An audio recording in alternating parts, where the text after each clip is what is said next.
Office سے چھٹی کے بعد ساحل گھر کی طرف جا رہا تھا۔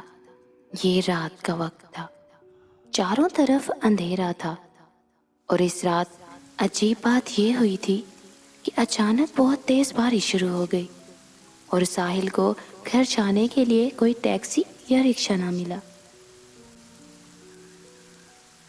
پھر اس نے سڑک پر وقت ضائع کرنے کے بجائے گھر جانے کا فیصلہ کیا۔ اب چونکہ بارش بھی تھوڑی کم ہو چکی تھی، اس لیے وہ پیدل ہی گھر کی طرف روانہ ہوا۔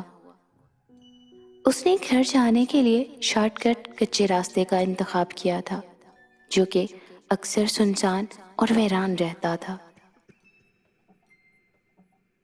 اس کچے راستے میں تو عام حالات میں بھی زیادہ آمد و رفت نہیں ہوتی تھی، اور وہ تو رات کا وقت تھا اور بارش بھی ہو رہی تھی، اس لیے وہ راستہ بالکل خالی تھا۔ ساحل تیزی سے قدم اٹھاتا گھر کی طرف جا رہا تھا۔ تیز تیز ہوائیں چل رہی تھیں، بارش کی رفتار آہستہ آہستہ بڑھنے لگی۔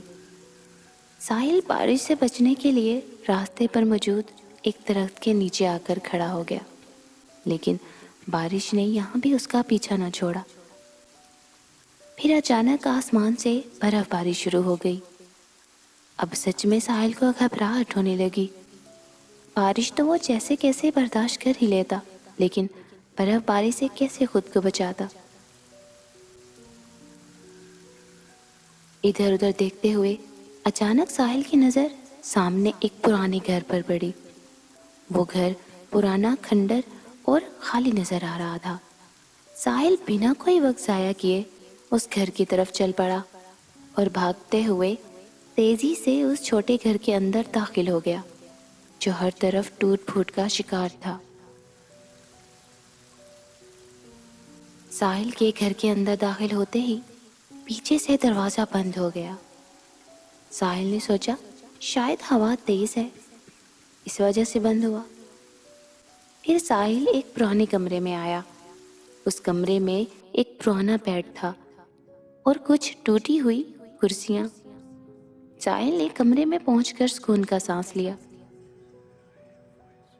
اب کم از کم یہاں بارش اور برف باری سے تو وہ بچ سکتا تھا۔ ساحل کو اس کمرے میں ایک عجیب خوشبو کا احساس ہوا۔ بارش کی رفتار بڑھتی چلی جا رہی تھی۔ ساحل وہیں کمرے میں بیٹھا بارش ختم ہونے کا انتظار کر رہا تھا۔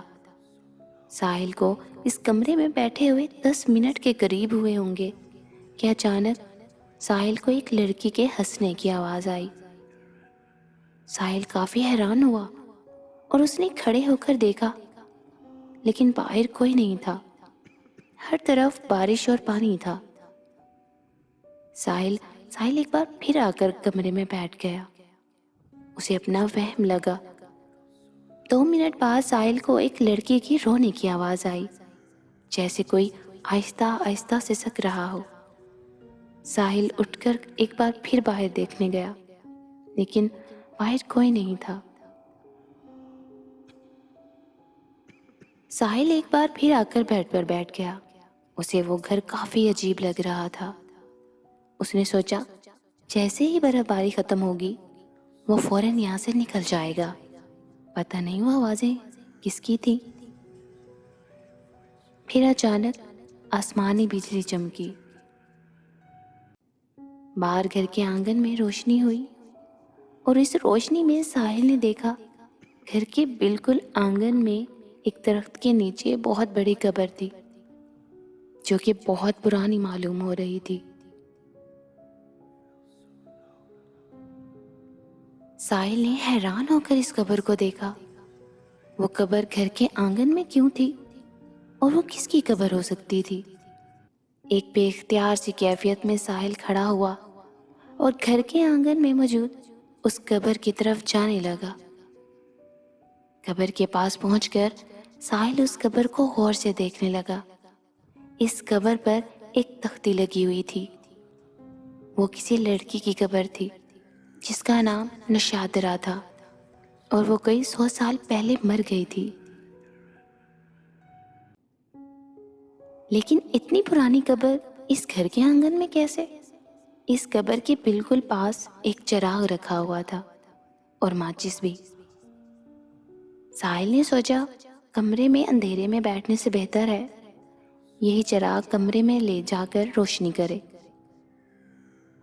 یہی سوچ کر ساحل نے وہ چراغ قبر کے پاس سے اٹھایا اور اندر کمرے میں لے آیا۔ ساحل وہ چراغ جلانے ہی والا تھا کہ اچانک ساحل کو ایک لڑکی کی آواز سنائی دی۔ تم آ گئے؟ تم آ گئے؟ میں 20 سال سے تمہارا انتظار کر رہی تھی۔ ساحل نے گھبرا کر آواز کی طرف دیکھا، لیکن کمرے میں کوئی نہیں تھا۔ اب ساحل کو گھبراہٹ ہونے لگی۔ اس نے ماتھے سے پسینہ صاف کیا اور ڈرتے ہوئے ادھر ادھر دیکھنے لگا۔ بارش رک چکی تھی۔ ساحل نے سوچا اب گھر واپس چلتا ہوں۔ یہی سوچ کر وہ کمرے سے باہر نکل آیا۔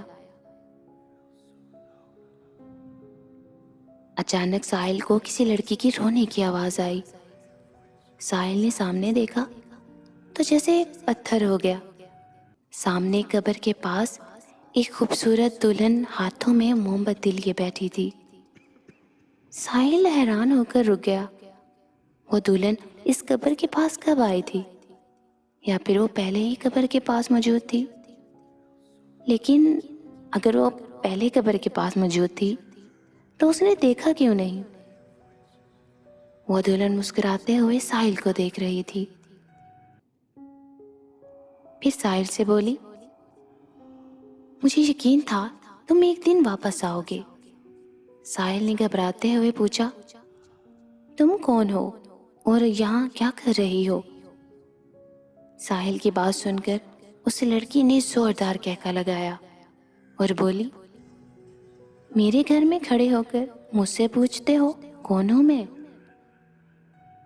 ساحل نے کچھ شرمندگی سے اس لڑکی کو دیکھا اور بولا، سوری، مجھے پتا نہیں تھا یہ آپ کا گھر ہے۔ پھر ساحل نے اچانک پوچھا، یہ قبر کس کی ہے؟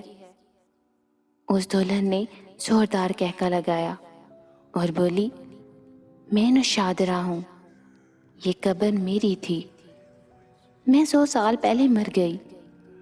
پھر ایک چڑیل نے کہا، 100 سال بعد ایک آدمی آئے گا اور وہ اس قبر کے چراغ کو جلائے گا اور تم اس سے شادی کر لینا، پھر تم دوبارہ زندہ ہو جاؤ گی